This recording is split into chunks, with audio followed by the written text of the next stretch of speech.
Outdoors Delmarva covers everything outdoors, including real hunting and fishing situations involving wildlife. We do our best each week to bring you tasteful content. The viewer discretion is advised. Now enjoy the show.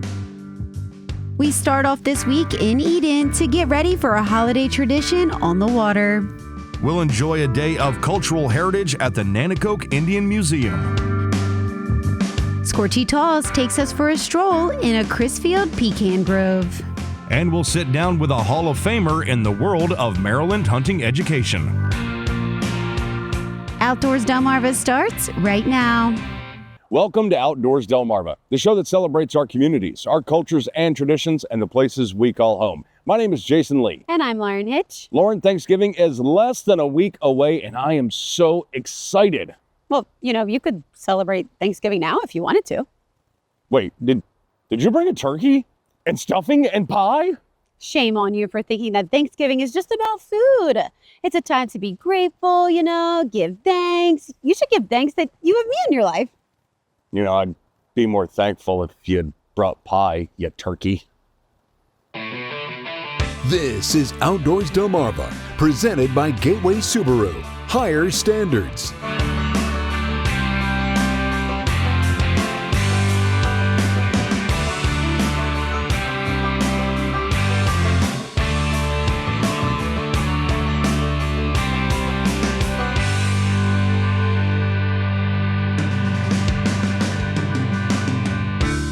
And now, here are Jason Lee and Lauren Hitch. You know how we here at Outdoors Delmarva have a great affinity for the Toys for Tots campaign. And we're big fans of everything on the water. Now, if there were only a yearly event that combines those two things, man, we would be in holiday heaven. The Wicomico Yacht Club's annual Toys for Tots Boat Parade.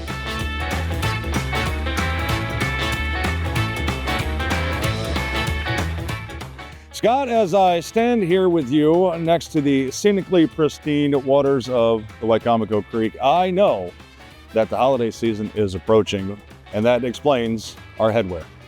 Absolutely, Jason. Once again, it's another spectacular day on the scenic Wicomico Creek, and we're happy to have you back because we're kicking off our toy drive for the 38th Wicomico Yacht Club Toys for Tots Boat Parade, and boy, are we excited.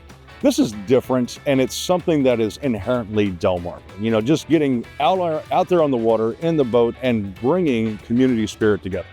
Well, we didn't originate the idea, but it was brought here by one of our members who saw the Fort Lauderdale Boat Parade back in the 70s, so we sort of transplanted it to Delmarva.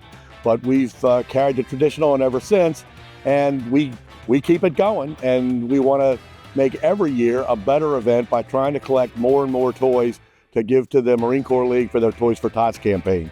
You can watch it at any place along the river, from the Yacht Club all the way to downtown Salisbury. You can view it here. You can view it up at the Port of Salisbury Marina at Blue River Restaurant, any number of public access points along the river. If you've got a boat that floats, come on and join us. We're not particular. Remember, all boats look good in the dark with Christmas lights. Faded gel coat, missing striping, we don't care. Come on down.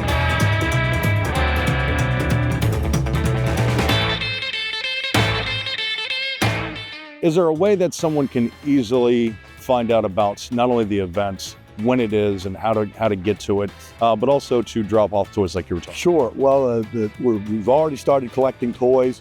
We'll be collecting toys right through Thanksgiving. You can drop them off at the Yacht Club. You can give them to any member. All the information on the parade is on our website, on the Wicomico Yacht Club website. There's phone numbers. There's numerous emails. So, like I said, we're not hard to get a hold of, and we'll certainly try to respond right away.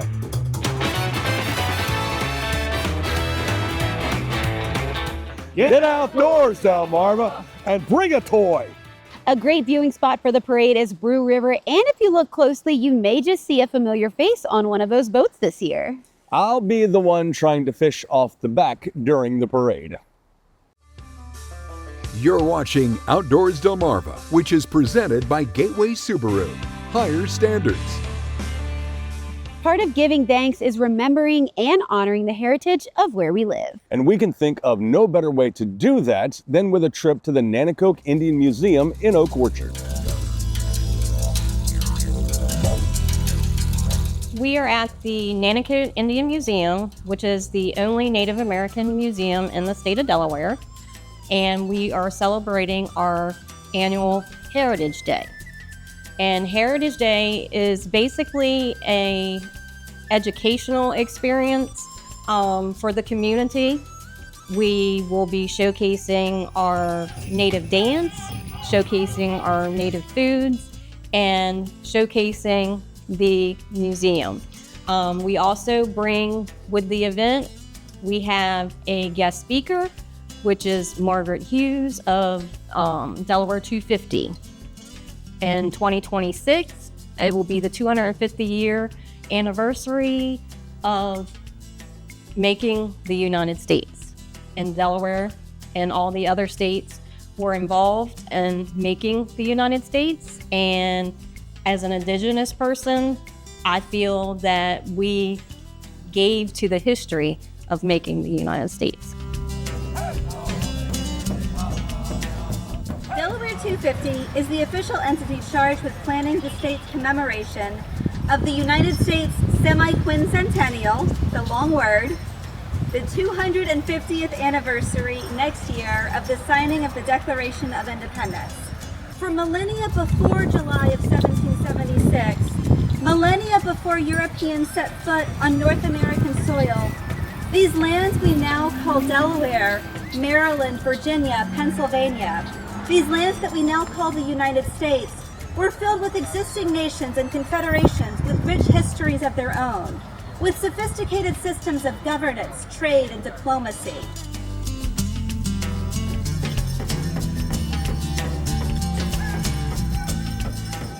I think we're distinct because we're so well known. We've had a good relationship with the state of Delaware for a very long time. We were identified as Native peoples early on in 1881.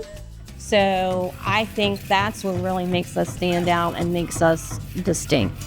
We decided to have Heritage Day because it would be another event that we could have. So we have 3 events a year. And Heritage Day is kind of really like a mini powwow. So it gives, if people can't attend the regular powwow that we have in September, this gives them a taste of what a powwow would be. So it gives us an extra day to showcase our heritage, basically. We've had very good response to the event. Because of the events that we do have, I actually go out, and other members of the tribe, we go out and we give educational talks to different school districts. We give educational talks to different groups.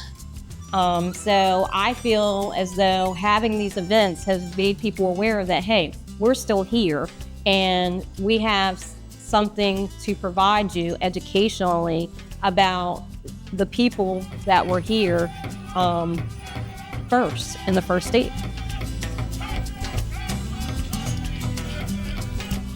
The museum is still operating under their fall hours of 10 to 4, Thursday through Saturday, and you can go online to nanticokeindians.org for more details. Outdoors Delmarva, we'll be right back. You're watching Outdoors Delmarva, presented by Gateway Subaru. Higher standards. Most of you don't know this, but Jason's favorite dessert is pecan pie, which is appropriate for a nut like him. And you can't have a good pecan pie without good pecans. So let's take a trip to a pecan grove in this week's Remembering Scorchy Taws. Honoring the life and legacy of Scorchy Taws, thanks to Shorts Marine in Long Neck, Delaware. Shorts Marine, everything but the water. Whoever said it first was right. You learn something new every day. I've lived on Delmarva all my life and just found out that I live in the most ideal pecan climate in the state of Maryland. Who says so?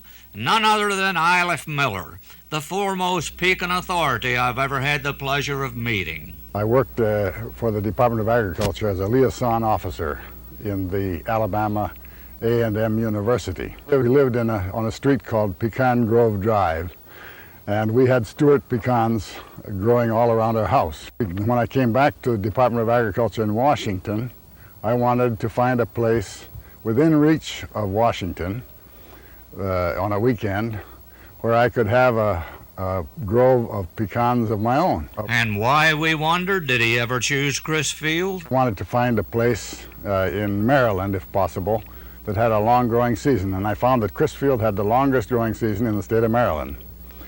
It has 225 days. I planted 4 trees in '74, and then I got 6 more in '76, and then I started grafting, and I've grafted the others. I have 30 trees now. So there's a pecan grove on Delmarva. Well, you could have knocked me over with an olive branch. I feel like Rip Van Winkle, who just woke up from a 20-year nap, given the fact that Iliff Miller, the affable Norseman from Minnesota, has lived a scant mile from me for 20 years, and I never even knew he was on Earth. He may have shook a lot of pecan trees, but he sure hasn't rattled many chains. I'm not in it for personal gain because it's a thing that takes too long for me to get any gain out of it. I would like to have other people get interested in pecan growing. I'm a kind of a promoter. And I'm doing this as an example of what you can do with a good variety of pecan if you have the right climate and the right soil. And Crisfield has both. So saith Iliff Miller, purveyor of pecan gospel. A man who says it's quite possible that someday the crab capital might also become a pecan paradise. Scorchy Taws, wandering our Delmarvelous land for WBOC News. Remembering Scorchy Taws is sponsored by Shorts Marine. Online at shortsmarine.com. Did you know that turkeys have the ability to recall more than 30 fellow turkeys and can actually distinguish between the voices of others? Did you know that turkeys have a 270-degree field of vision and can see light on the ultraviolet spectrum? And did you know that male turkeys provide no parental care of newly hatched poults, leaving the task of caring and feeding of the newborns to the mother? Now you do. Did You Know is sponsored by North Bay Marina. Outdoors Delmarva will be right back. You're watching Outdoors Delmarva, which is presented by Gateway Subaru. Higher standards.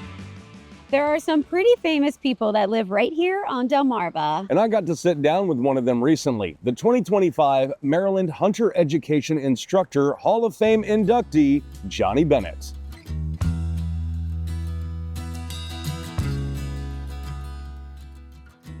How did you get into a place where you said, you know what, I've got knowledge, I want to impart that onto the community that I love? Well, I started out after both of my sons took the course, passed it, and we hunted a few years, and I said, you know, that it would be nice to be able to get into this program to help out.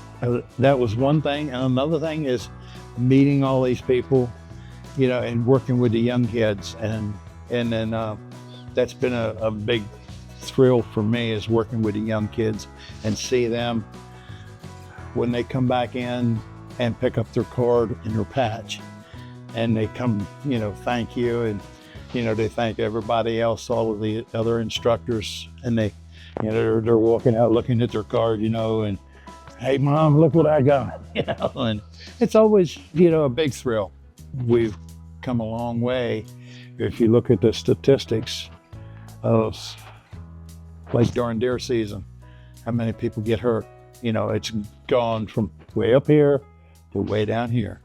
So I would almost say that your benchmark to your legacy is the fewer people that get reported as being injured during a hunting season is a testament to what you try to do as an educator. Right. It's what and not just me, but the whole area, the whole state, and it's, it means a lot, when you look at those numbers and see that, well, what we've been doing has made a difference.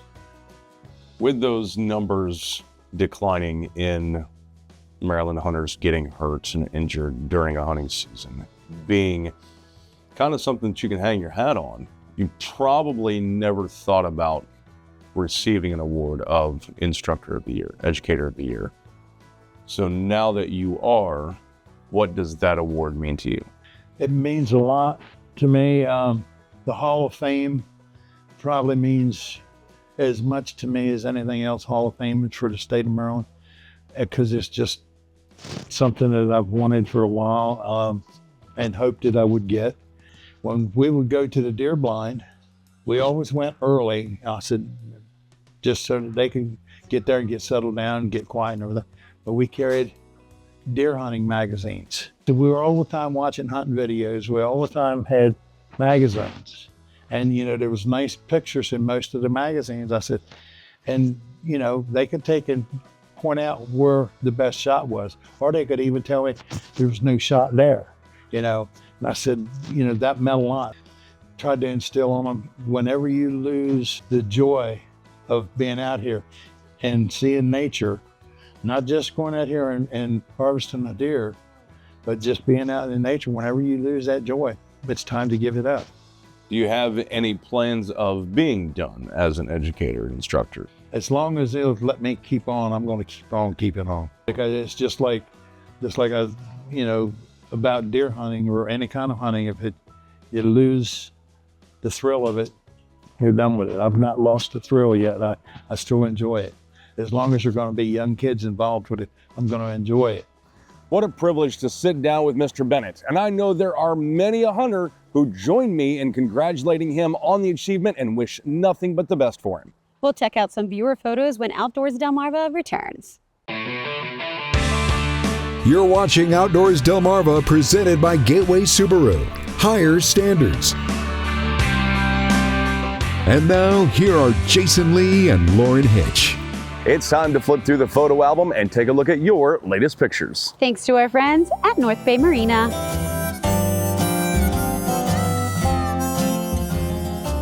William Crandall sent us a couple of photos from Trap Pond State Park from the weekend we were there for the 3rd annual Camp Out for Kids.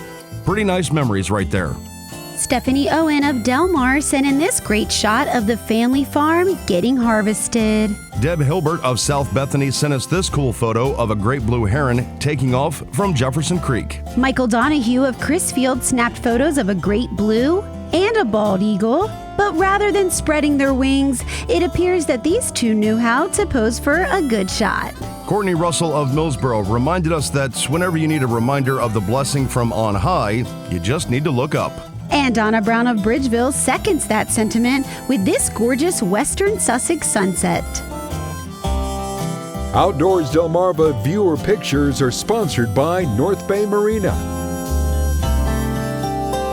Well, that's going to do it for us this week. We certainly appreciate you tuning in. Take lots of pictures on Thursday and send us those awesome Turkey Day photos by going to outdoorsdelmarva.com or by scanning the QR code in the bottom corner of your screen. And as we approach the Thanksgiving holiday, we want to say how thankful we are for you and your support over the years. Without you, we wouldn't be here. We do hope to see you right back here again next week. But until then, my name is Jason Lee. And I'm Lauren Hitch, and we hope to see you Outdoors Delmarva.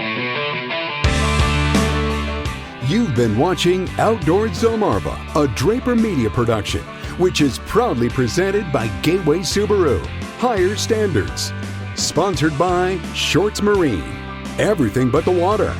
By Bell Creek Equipment. For farm, home, or fun, Bell Creek is #1. By Range Time. Time well spent. By Hunter Emery State Farm. Your good neighbor in the outdoors. By Rudy Marine, where family boating begins. And by Larry's Trading Post, located in West Ocean City with over 2,000 guns in stock. Now, is Scott going to do it? Is everybody going to do it? Because if everybody's going to do it, everybody's got to do it. Point, you mean? Scott usually says, and bring a toy part. Yeah. Okay. Okay. They won't shut We up. got that. We all go get outdoors, Delmarva, and Scott Okay. does it. Okay. It's not like herding cats at all. Now we're going to be on the blooper file.